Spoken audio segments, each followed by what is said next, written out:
Hello everyone, हम discuss कर रहे हैं यहाँ पर फ्रेस्नेल हाफ पीरियड जोन्स और इसमें हम डेरिवेशन करेंगे इसका हाफ पीरियड जोन्स का रेडियस और एरिया फाइंड करेंगे इन जोन्स का। तो आइए स्टार्ट करते हैं। जैसे फ्रेस्नेल हाफ पीरियड जोन्स में फ्रेस्नेल ने डिस्कस किया था डिफ्रैक्शन। तो डिफ्रैक्शन को सिंपलेस्ट वे में एक्सप्लेन करने के लिए इन्होंने कौन सी थ्योरी दी थी? हाफ पीरियड जोन्स की। अब जो ABCD है इस डायग्राम में, ये प्राइमरी वेव फ्रंट है and primary wave front emit होंगे सेकेंडरी वेव फ्रंट, और जो सेकेंडरी वेव फ्रंट है सर्कुलर जोन्स की फॉर्म में है, और इन सर्कुलर जोन्स को हम क्या बोलते हैं? हाफ पीरियड जोन्स बोलते हैं या फिर half period elements.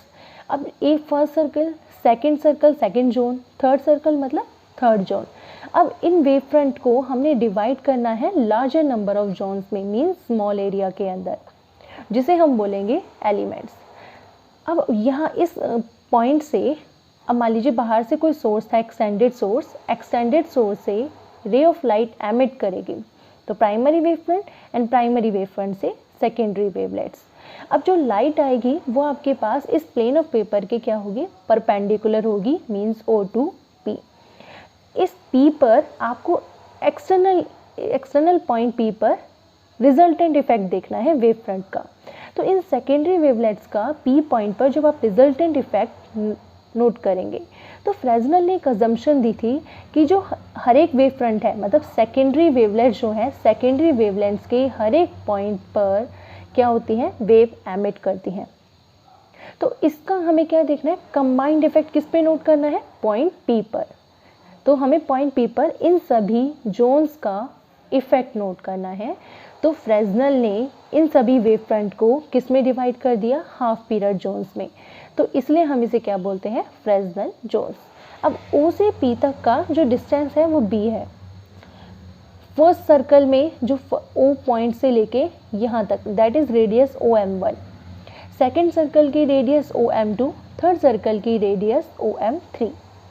First circle का जो डिस्टेंस है यहाँ से लेके पॉइंट P तक, ये डिस्टेंस है हमारे पास B प्लस λ/2, क्योंकि हाफ पीरियड जोन्स है और हाफ पीरियड जोन्स में जो पार्ट डिफरेंस है वो λ/2 है नेबरिंग जोन्स का। तो distance plus of λ/2। M2 point से, मीन सेकेंड सर्कुलर जोन से अगर हम देखें पॉइंट P पर, तो आपके पास बनेगा B प्लस 2 λ/2। थर्ड जोन के लिए B plus 3 λ/2। Fourth, fifth, nth zone तक अगर हम नोट करें तो ये टर्म बनेगी B plus n λ/2। OM1 R1 radius, OM2 R2 and OM3 is R3। अब हर एक जोन के जो डिफरेंस है हमारे पास कैसे निकाल सकते हैं? पार्ट डिफरेंस λ/2 है। तो अगर हम फेज डिफरेंस निकालें तो फेज डिफरेंस का फॉर्मूला होता है 2π/λ इंटू पार्ट डिफरेंस। तो 2π/λ इंटू पार्ट डिफरेंस की वैल्यू λ/2। लैम्डा से लैम्डा कैंसिल, 2 से 2 cancel, that is equal to pi. तो फेज डिफरेंस आया आपके पास पाई। तो टाइम पीरियड इसका कितना निकलेगा? क्योंकि हाफ पीरियड जोन्स है तो टाइम पीरियड T/2। अब इसमें आपको करना क्या है कि जो ये डायग्राम था, इस डायग्राम में आपको रिजल्टेंट एम्पलीट्यूड निकालना है P पॉइंट के लिए। तो P पॉइंट के लिए आपने देखा कि हर एक जोन से आपने एक सिंगल सोर्स से एक लाइन ड्रॉ की गई है पॉइंट P तक। तो इस पॉइंट P पर आप एम्पलीट्यूड डिफाइन करेंगे। तो एम्पलीट्यूड फाइंड करने के लिए कुछ फैक्टर्स हैं पॉइंट P के लिए जो डिपेंड करते हैं, मीन्स सेकेंडरी वेवलेट जो हैं towards the amplitude at P depends upon the following factors. कौन से फैक्टर्स हैं हमारे पास? फर्स्ट है एरिया ऑफ द जोन पे डिपेंड करेगा पॉइंट P का एम्पलीट्यूड, सेकेंड डिस्टेंस पे, and third is obliquity factor. तो एरिया ऑफ जोन की अगर हम बात करें तो जितना ज़्यादा एरिया होगा तो सेकेंडरी वेवलेट्स जो हैं उतनी ही ज़्यादा क्या होंगी हमारे पास? लार्ज होंगी। Distance of the zone, distance of the zone में जो पॉइंट P था आपके पास, उसका कंट्रीब्यूशन किस पे हो रहा है? एम्पलीट्यूड का कंट्रीब्यूशन पॉइंट P पर। तो डिस्टेंस क्या है यहाँ पर? Inversely proportional to distance of the zone. किसी भी पॉइंट P से जो आप वैल्यूज़ ले रहे हैं वो इसके इन्वर्सली प्रोपोर्शनल है। और ऑब्लिक्विटी फैक्टर, इसका मीनिंग है जितनी ज़्यादा जोन की ऑब्लिक्विटी होगी वो डिपेंड करेगी उसकी डायरेक्शन पर। मान लीजिए ऑब्लिक्विटी फैक्टर जो होता है आपके पास is equal to 1 plus of cos theta. अगर आपके पास थीटा की वैल्यू 0 है ज़ीरो का मतलब है कि लाइन पैरेलल है हमारे पास P पॉइंट के, तो हम इसे लिख सकते हैं 1 + 1 cos 0 की value 1 that is equal to 2। Obligatory factor 2 कितना मिला 2। अगर थीटा की वैल्यू आपके पास है 90 डिग्री तो आप इसे लिखेंगे 1 plus of cos 90 degree. cos 90 is 0, तो इट मीन्स ऑब्लिगेटरी फैक्टर क्या मिला आपको 1। अब आपको यहाँ पे सॉल्व करना है, रेडियस और एरिया ऑफ जोन फाइंड करना है। तो देखो इसका जब आप एरिया निकालोगे जोन्स का, क्योंकि सर्कुलर जोन्स हैं आपके पास, और सर्कुलर जोन का जब आप एरिया निकालोगे तो एरिया कितना होगा सर्कुलर का πr²। तो πr², तो आपको r निकालना पड़ेगा। तो r जो है हमारे पास किसके इक्वल है OM1 के फर्स्ट जोन में। तो area 1 πr1² means pi of OM1 का होल स्क्वायर। OM1 आपको फाइंड करना पड़ेगा। तो OM1 निकालने के लिए आप क्या कर सकते हैं कि ये वाला डिस्टेंस आपको पता है कि पॉइंट P तक डिस्टेंस इज B, और ये वाला डिस्टेंस है B + λ/2। तो आप पहले यहाँ पे निकाल लो इसकी वैल्यू रेडियस की। तो पहले हम रेडियस निकालेंगे, फिर हम एरिया की वैल्यू कैलकुलेट करेंगे। तो रेडियस आपके पास हो जाएगा पाइथागोरस थ्योरम से, इन ट्राइंगल OM1P में हाइपोटेन्यूज का स्क्वायर मीन्स आप लिख सकते हैं B + λ/2 का whole square is equal to R1 का स्क्वायर माइनस ऑफ B², और निकालना है आपको R1। तो इस टर्म को यहाँ पे ले आइए आप, B + λ/2 का whole square plus of B², sorry plus sign आएगा, ये यहाँ पे माइनस आएगा, इज इक्वल टू R1 का स्क्वायर, क्योंकि ये फॉर्मूला जो होगा hypotenuse is equal to base plus of perpendicular. अगर R1 निकालना है तो ये वैल्यूज़ आपके पास यहाँ से आ जाएंगी। अब इसे आप सॉल्व करो। देखो जब इस इक्वेशन को सॉल्व करोगे तो ये इक्वेशन आएगी A² plus of B² plus of 2AB minus of B²। 2 से 2 कैंसिल, और यहाँ पे हमारे पास B² से ये वाली टर्म कैंसिल, तो हमारे पास जो रिमेनिंग टर्म है λ² प्लस ऑफ B² R1² की वैल्यू। ये वाली टर्म λ² हम नेग्लिजिबल कर देंगे क्योंकि ये हायर ऑर्डर टर्म्स है। तो हमारे पास जो रिमेनिंग टर्म रही R1² की that is equal to B²। तो R1 आप निकाल सकते हैं under the root of B², means OM1 आपको वैल्यूज़ मिल गए यहाँ पे। सेम अब आप निकाल सकते हैं R2 के लिए भी निकाल सकते हैं, R3 RNS टर्म तक आप सॉल्व करेंगे। तो सेम एज इट इज़ अगर मैं यहाँ पे R2 के लिए फाइंड करूँ, क्योंकि आपके पास ये क्या थे सर्कुलर जोन्स थे, तो फर्स्ट जोन के लिए तो आपने R1 कैलकुलेट कर ली, लेकिन अगर मैं R2 की वैल्यूज़ निकालूँ पॉइंट P तक के लिए, तो यहाँ से यहाँ तक का जो ये डिस्टेंस है B + 2λ/2 है, ये डिस्टेंस B है, और ये डिस्टेंस है OM2। तो आप जब OM2 निकालेंगे similarly for radius R2 means OM2 is equal to R2 के, तो R2 इज इक्वल टू आपके पास वैल्यू हो जाएगी B + 2λ/2 मीन्स B + λ, तो B + λ का whole square minus of B²। R2 जब आप निकालेंगे तो R का स्क्वायर है, R2 आप निकाल रहे हैं तो पावर क्या चलेगी यहाँ पे 1/2 मीन्स अंडर द रूट। अब आप इसको सॉल्व करेंगे तो ये टर्म्स आपके पास सॉल्व होंगी, B² plus λ² plus of 2B λ minus of B²। B² से B² cancel, λ² negligible higher order terms के लिए।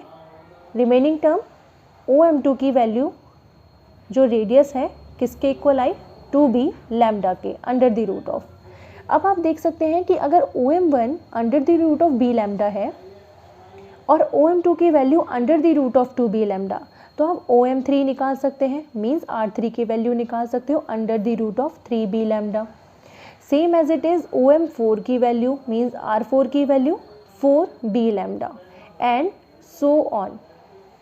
तो जनरली अगर हम बात करें कि जो ये वैल्यूज़ हैं हमारे पास OM1 की, OM2, OM3, OMNth टर्म तक, ये टर्म है हमारे पास OM1 की values under the root B λ, under the root of 2B λ, 3B λ, and so on. nth term के लिए हम लिख सकते हैं n ऑफ b लैम्डा।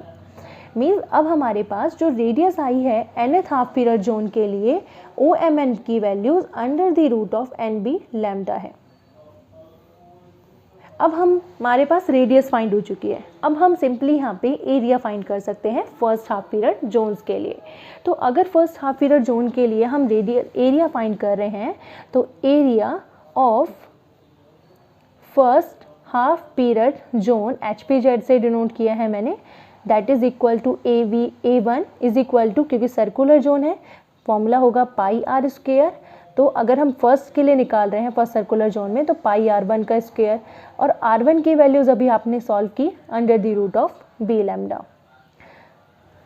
तो आप यहाँ पे इसकी वैल्यूज जब पुट करेंगे पाई इनटू में under the root of B lambda का होल स्क्वायर, स्क्वायर से रूट कैंसिल, तो A की वैल्यू आ गई pi of B lambda means A1। Same आप area of second half period zone का निकाल के देखिए। Second half period zone A2, आपके पास फॉर्मूला बनेगा पाई R2 का स्क्वायर, और पाई R2 का स्क्वायर R2 की वैल्यू है under the root of 2B lambda, तो ये वैल्यूज आ जाएगी आपके पास 2B लैम्डा की। मीन्स तो ये वैल्यूज आ रही है 2B पाई लैम्डा के। लेकिन हमें निकालना था area of second half period zone का, मतलब जो फर्स्ट जोन और सेकेंड जोन के बीच का एरिया हमें फाइंड करना है। तो अगर ये वाला एरिया निकालना है तो ये रेडियस थी R1 और ये रेडियस है आपके पास R2, तो ये वाली रेडियस क्या आई थी आपके पास 2B पाई लैम्डा के इक्वल।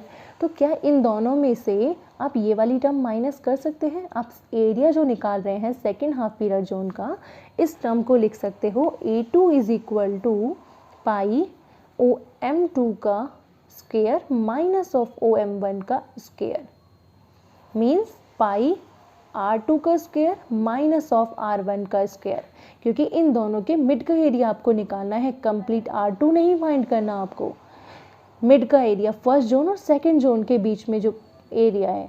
तो ये एरिया आपके पास पाई, और ये टर्म आ गई आपके पास 2B lambda minus of B lambda, तो ये टर्म किसके इक्वल आएगी B लैम्डा पाई के।